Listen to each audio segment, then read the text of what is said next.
Olá, bem-vinda ao canal Revisão de Biologia. Hoje vamos fazer um verdadeiro raio-x da prova de Biologia do Enem. Eu separei os 15 temas que mais aparecem, aqueles que são figurinha carimbada ano após ano. A ideia aqui é te dar um mapa da mina, mostrando não só o que estudar, mas como cada um desses assuntos costuma ser cobrado. Vamos passar por ecologia, citologia, genética, fisiologia e muito mais. Sempre que possível, respondemos perguntas nos comentários. Então, se alguma dúvida surgir durante o vídeo, ou se você tiver alguma dica de estudo que funciona para você, compartilhe aqui embaixo. Contar sua experiência ajuda a criar uma comunidade de apoio, onde um aluno ajuda o outro a chegar mais perto da aprovação. Vamos começar pelo campeão de audiência. O tema número 1, ecologia. Se existe um assunto que você pode apostar que vai cair, é esse. Mas ecologia é um mundo, certo? Então, onde focar? Primeiro, em cadeias e teias alimentares. O Enem não vai te pedir para decorar a dieta de um bicho específico, mas sim para entender o fluxo de energia. Pensa assim. A energia entra no sistema pelo Sol. É capturada pelos produtores, que são as plantas e algas. Depois, essa energia vai passando de um ser vivo para o outro. A sacada aqui é entender que a cada passada de energia, uma grande parte se perde como calor. Imagina um prato de comida passando por várias pessoas. E cada uma belisca um pouquinho. Quem está no final da fila come bem menos. É por isso que os predadores de topo, como uma onça, precisam de um território enorme. Eles estão no final da fila da energia. A prova pode te dar uma situação como desmatamento e perguntar qual nível trófico será mais afetado a longo prazo. Geralmente, é o topo da cadeia. Ainda em ecologia, as relações ecológicas são um prato cheio. Você precisa saber a diferença entre mutualismo, comensalismo, parasitismo, predação e competição. A dica é criar uma legenda simples: sinal de mais para quem se beneficia, sinal de menos para quem se prejudica e zero para quem não é afetado. Mutualismo é mais e mais, uma parceria de negócios onde os dois ganham, como o líquen. Parasitismo é mais e menos, o famoso amigo folgado que só suga sua energia, como o carrapato. E não podemos esquecer dos desequilíbrios ambientais. O Enem adora contextualizar: efeito estufa, aquecimento global, eutrofização, magnificação trófica. Magnificação trófica é um conceito que sempre pega a gente desprevenida. Pensa num metal pesado, como o mercúrio, jogado num rio. Ele é absorvido por algas, depois por peixinhos que comem as algas, depois por peixes maiores que comem os peixinhos. A cada nível, a concentração do veneno aumenta, porque ele não é eliminado. O peixe no topo da cadeia vira uma bomba de mercúrio. A prova adora mostrar um gráfico e perguntar por que a concentração de um poluente é maior em determinado animal. Nosso segundo grande tema é a citologia, o estudo da célula. Aqui, a estrela do show é a membrana plasmática. Você precisa entender o modelo do mosaico fluido e, principalmente, os transportes através da membrana. Transporte passivo, como a difusão e a osmose, não gasta energia. É como descer uma ladeira. Transporte ativo gasta energia. É como subir a ladeira. A bomba de sódio e potássio é o exemplo clássico de transporte ativo. O Enem pode te dar uma situação de uma célula em um meio hipotônico ou hipertônico e perguntar o que acontece com ela. Lembre-se, a água sempre corre para onde tem mais soluto, ou seja, onde está mais salgado. Dentro da célula, temos as organelas. Pensa na célula como uma cidade em miniatura. O núcleo é a prefeitura, com o DNA, que são as leis. As mitocôndrias são as usinas de energia, onde ocorre a respiração celular. Os ribossomos são as fábricas, que produzem proteínas. O complexo de Golgi é o centro de distribuição, tipo os Correios, que empacota e envia as proteínas para o lugar certo. Entender a função de cada organela é fundamental, pois as questões costumam relacionar um problema celular com o mau funcionamento de uma delas. Por exemplo, uma doença que afeta a produção de energia estará ligada às mitocôndrias. E falando em energia, isso nos leva a dois processos cruciais: respiração celular e fotossíntese. São processos opostos, mas conectados. A fotossíntese, feita pelas plantas, pega a energia do sol, gás carbônico e água e produz glicose e oxigênio. É como se ela guardasse a energia do sol num pote de açúcar. A respiração celular, que nós e as plantas fazemos, pega essa glicose e o oxigênio e quebra tudo para liberar a energia que a gente precisa para viver, liberando gás carbônico e água no processo. O Enem não costuma cobrar as etapas detalhadas, como o ciclo de Krebs, mas sim o balanço geral: o que entra, o que sai e onde acontece. O terceiro tema na nossa lista é a genética. A genética! Muitos têm medo, mas o Enem costuma ser bem previsível aqui. A base é a primeira lei de Mendel, aquela história do azão, azinho, azinho. Você precisa dominar o quadro de Punnett para calcular probabilidades de características. O conceito de dominante e recessivo é a chave. Dominante é aquele traço que aparece mesmo com uma cópia só do gene. Recessivo precisa de duas cópias para se manifestar. Além da genética mendeliana clássica, os heredogramas são muito comuns, aqueles diagramas de família com quadradinhos e bolinhas. O segredo para interpretar um heredograma é procurar por padrões. Por exemplo, se pais com a mesma característica têm um filho com uma característica diferente, essa característica dos pais é dominante. Parece complicado, mas é como resolver um quebra-cabeça. Com um pouco de prática, você pega o jeito. As questões de tipo sanguíneo, sistema APO e fator RH também são exemplos clássicos de genética que aparecem com frequência. E a genética moderna? Biotecnologia é um tema quentíssimo. Transgênicos, clonagem, terapia gênica, testes de DNA. O Enem ama isso porque conecta a biologia com a ética e a sociedade. O que é um transgênico? É um organismo que recebeu um gene de outra espécie. Por que fazemos isso? Para dar a ele uma característica que não tinha, como resistência a pragas. A prova pode te perguntar sobre as vantagens e as possíveis desvantagens disso, como o impacto na biodiversidade. Entenda o conceito. Não precisa ser um engenheiro genético. Nosso quarto tópico é a fisiologia humana. Aqui, o foco é entender como os sistemas do nosso corpo trabalham juntos, como uma orquestra bem afinada. Sistema digestório. Saiba o caminho do alimento e onde cada nutriente é quebrado. A ação das enzimas é importante. Pepsina no estômago, amilase na boca. Cada uma tem um pH ideal para funcionar. Sistema respiratório. A troca de gases nos alvéolos pulmonares é o ponto central. O oxigênio passa para o sangue e o gás carbônico sai. Simples assim. Sistema circulatório. Entenda a pequena e a grande circulação. O coração é uma bomba dupla. Um lado manda sangue sem oxigênio para o pulmão, para recarregar. O outro lado manda o sangue já oxigenado para o corpo todo. Saber a diferença entre artérias e veias é crucial. Artérias saem do coração. Veias chegam ao coração. Fácil de lembrar. A de afastar, V de voltar. Sistema endócrino, o sistema dos hormônios. Insulina e glucagon, regulando o açúcar no sangue, é um clássico absoluto, diretamente ligado ao diabetes.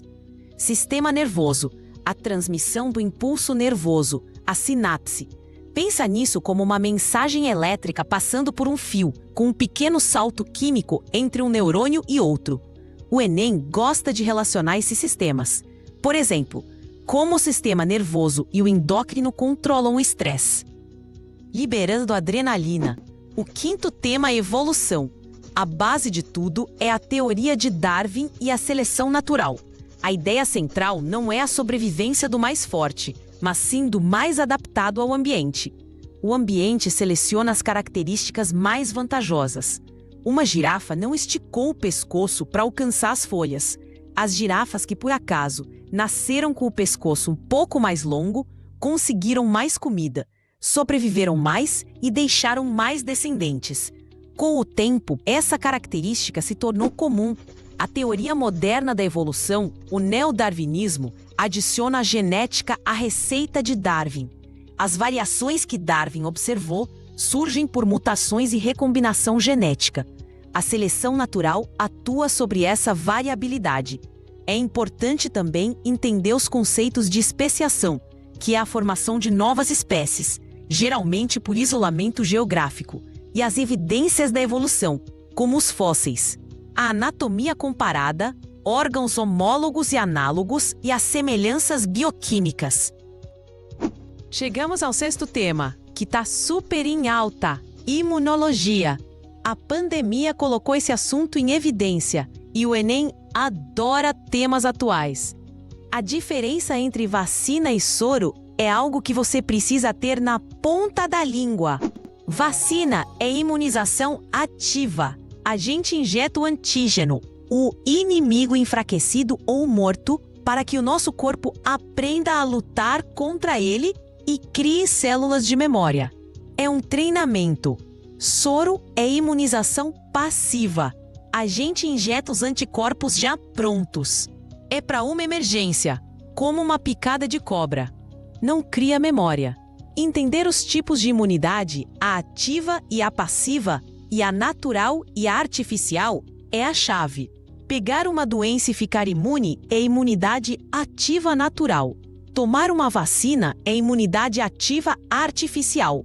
Receber anticorpos da mãe pela amamentação é imunidade passiva natural. Tomar um soro é imunidade passiva artificial. O Enem pode te dar um cenário e perguntar qual tipo de imunização é o mais adequado. Nosso sétimo tema é a botânica. Muitos alunos torcem o nariz para as plantas, mas o Enem costuma ser gentil. O foco principal é a evolução dos grupos vegetais: briófitas, pteridófitas, gimnospermas e angiospermas. Você precisa saber a principal novidade evolutiva de cada grupo. Briófitas, como os musgos, são as mais simples, dependem da água para a reprodução. Pteridófitas, as samambaias, foram as primeiras a ter vasos condutores, o que permitiu que crescessem mais. Gimnospermas, como os pinheiros, inventaram a semente, uma lancheira para o embrião. E as angiospermas, que são a maioria das plantas que vemos, deram o pulo do gato com as flores e os frutos. A flor atrai polinizadores e o fruto protege a semente e ajuda na dispersão. As questões costumam apresentar características e pedir para você identificar o grupo ou ordenar os grupos evolutivamente. Fisiologia vegetal também aparece, principalmente fotossíntese, que já mencionamos. E o transporte de seiva bruta, xilema, e elaborada, floema. Oitavo tema: zoologia. Assim como na botânica, a chave aqui é entender as características evolutivas de cada filo. Não precisa decorar o nome de todos os bichos, mas sim as grandes novidades de cada grupo. Poríferos, esponjas, são super simples. Quinidários, água-viva, são os primeiros com sistema nervoso difuso. Platemintos tênia são os primeiros com simetria bilateral. Depois vem os moluscos, anelídeos, artrópodes, que são o grupo com maior sucesso na Terra, equinodermos e, finalmente, os cordados, que é o nosso grupo. O Enem pode te dar uma tabela com características como presença de celoma, sistema circulatório aberto ou fechado, tipo de esqueleto e pedir para você associar com os filos. Focar nas características que diferenciam um grupo do outro é a estratégia mais eficiente.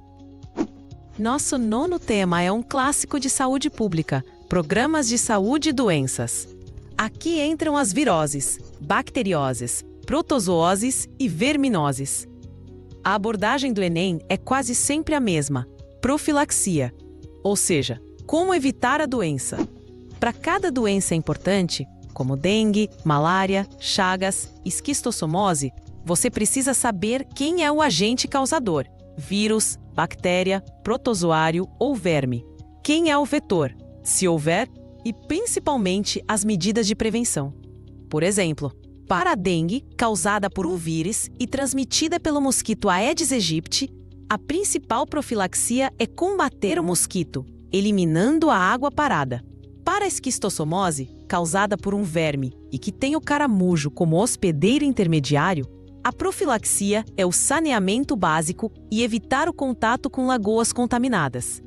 A prova vai te dar um contexto social e pedir a medida profilática mais eficaz. 10º tema da lista: histologia, o estudo dos tecidos. São 4 tipos básicos de tecido que você precisa conhecer: epitelial, conjuntivo, muscular e nervoso. O tecido epitelial é o tecido de revestimento, como a nossa pele, e também forma as glândulas. Ele é como o papel de parede do nosso corpo. O tecido conjuntivo é o mais diverso. Ele preenche espaços, sustenta, transporta. O sangue, os ossos, a cartilagem e a gordura são todos tipos de tecido conjuntivo. É o cimento e a estrutura do prédio. O tecido muscular é responsável pelo movimento. E o tecido nervoso, formado pelos neurônios, é o tecido da comunicação, que transmite informações pelo corpo. O Enem geralmente cobra a função e a localização de cada tecido. 11º tema: bioquímica celular. Este é o alicerce para entender quase todo o resto da biologia. Estamos falando das moléculas da vida: água, sais minerais, carboidratos, lipídios, proteínas e vitaminas. Você precisa saber a função principal de cada um. Carboidratos são nossa principal fonte de energia. Pensa em pão, macarrão. Lipídios, as gorduras, são reserva de energia e formam as membranas celulares. As proteínas são as operárias da célula, com funções incrivelmente variadas. As enzimas, por exemplo, são proteínas que aceleram as reações químicas. Anticorpos são proteínas de defesa. A hemoglobina é uma proteína que transporta oxigênio. O Enem pode te dar uma dieta e perguntar quais as possíveis consequências da falta de determinado nutriente, como a falta de ferro causando anemia, já que o ferro é essencial para a hemoglobina. Nosso 12º tema é divisão celular, mitose e meiose. Parece um pesadelo, com todas aquelas fases: prófase, metáfase, anáfase, telófase. Mas calma, o Enem não costuma pedir para você descrever em detalhes cada fase. O mais importante é entender a diferença fundamental entre os dois processos. Mitose é uma divisão que gera 2 células filhas idênticas à célula-mãe. É para crescimento, regeneração de tecidos. Se você se corta, a mitose fecha o ferimento. A meiose é diferente. Ela gera 4 células filhas com metade do número de cromossomos da célula-mãe. E essas células são geneticamente diferentes entre si, por causa do crossing over. A meiose só acontece para formar gametas, espermatozoides e óvulos. É o processo que garante a variabilidade genética na reprodução sexuada. Entender o para que serve cada uma é mais importante do que decorar os nomes nas fases. 13º tema: embriologia. O desenvolvimento do embrião. Os pontos-chave aqui são as fases iniciais: mórula, blástula e gástrula. A gástrula é super importante, porque é nela que se formam os folhetos embrionários: ectoderme, mesoderme e endoderme. Cada um desses folhetos vai dar origem a diferentes tecidos e órgãos do corpo. A ectoderme forma a pele e o sistema nervoso. A mesoderme forma os músculos, ossos e o sistema circulatório. E a endoderme forma o sistema digestório e respiratório. Outro ponto que pode aparecer são os anexos embrionários: âmnio, saco vitelínico, alantoide e córion. Cada um tem uma função específica de proteção, nutrição ou excreção para o embrião. O Enem pode comparar o desenvolvimento embrionário de diferentes grupos de animais, como répteis e mamíferos, focando na função desses anexos. O penúltimo tema, o 14º, é um aprofundamento em biotecnologia, que já mencionamos na genética, mas que merece um lugar só seu pela sua importância. Aqui, vamos além dos transgênicos. A técnica de PCR, a reação em cadeia da polimerase, ficou famosa com os testes de Covid-19. Ela é basicamente uma xerox de DNA, que permite amplificar um pequeno fragmento de material genético para que ele possa ser estudado. A eletroforese é outra técnica importante, usada nos testes de paternidade. Ela separa fragmentos de DNA por tamanho, criando aquele padrão de bandas que vemos nos filmes. E a tecnologia do DNA recombinante é a base de tudo isso. É a técnica que nos permite cortar e colar genes de diferentes organismos, usada para produzir insulina humana em bactérias, por exemplo. O Enem adora questões que mostram a aplicação prática dessas tecnologias na medicina, na agricultura ou na indústria. E, finalmente, nosso 15º e último tema, os reinos dos seres vivos. É uma visão geral da classificação biológica. O Enem não vai te cobrar a classificação taxonômica completa, mas sim as características gerais de cada reino: Monera, Protista, Fungi, Plantae e Animalia. Reino Monera, as bactérias, seres procariontes unicelulares, podem ser autótrofos ou heterótrofos. Reino Protista, uma gaveta de bagunça com protozoários e algas. São eucariontes, a maioria unicelular. As algas são autótrofas, os protozoários são heterótrofos. Reino Fungi, os fungos como cogumelos e bolores. São eucariontes, heterótrofos por absorção e têm parede celular de quitina. São importantíssimos como decompositores. E os reinos Plantae e Animalia, nós já detalhamos um pouco nos tópicos de botânica e zoologia. Entender o que define cada reino, como o tipo de célula, o número de células e a forma de nutrição, é o suficiente para a maioria das questões. Então, aí estão eles, os 15 temas que formam a espinha dorsal da prova de biologia do Enem: ecologia, citologia, genética, fisiologia humana, evolução, imunologia, botânica, zoologia, doenças, histologia, bioquímica, divisão celular, embriologia, biotecnologia e reinos. Estudar de forma focada, entendendo como esses assuntos se conectam e como são aplicados em situações do dia a dia, é o caminho mais seguro para um excelente resultado. Lembre-se que a biologia no Enem raramente é decoreba pura. Ela quer que você pense, relacione e interprete. Com esse roteiro em mãos, a sua preparação fica muito mais estratégica e eficiente. Agora é com você.